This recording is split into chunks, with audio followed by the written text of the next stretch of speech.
alam mo, kapag bumalik ako sa mga laalang pagkabata ko sa probinsya, parang kahapon lang lahat. Yung simpleng buhay, yung bang mga bagay dati, Madi, na hindi mo pinapansin pero ngayon, namimiss mo na. Madi, tuwing umaga, gigising ka sa tilaok ng manok at hindi sa alarm clock. Tapos paglabas pa ng bahay mo ay mararamdaman mo agad ang labig ng simoy ng hangin at amoy na amoy mo ang halimuyak ng mga bulaklak at damo na basa dahil sa hamoga. Yung tipong hindi mo na kailangan magmadali.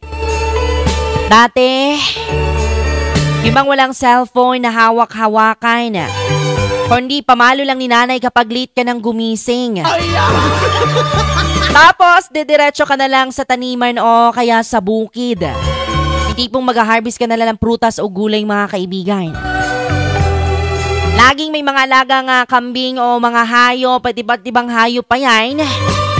Kaya bago pa man makakain sa agahan ay kailangan mo munang unahin na pakainin ang mga alagang hayop na manok at baboy.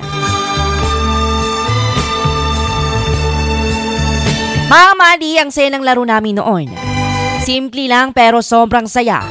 Yung tipong naglalaro lang kami ng tago-taguan sa may damuhan o di kaya gagawa kami ng mga baril-barilan gamit ang mga sanga at puno ng dahon. Di na kailangan ng gadgets noon, mga kaibigan, kasi sapat na ang kalikasan para mag-enjoy ka.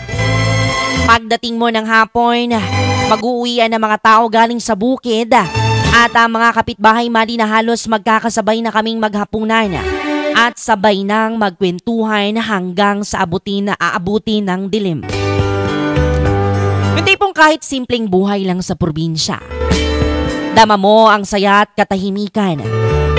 Ngayon, habang abala tayo sa mga bilis na buhay sa syudad, minsan, gusto ko na lang bumalik sa panahong iyon. Doon dahil simpleng buhay kung saan walang masyadong iniintindi, kundi kung paano ka lang magiging masaya.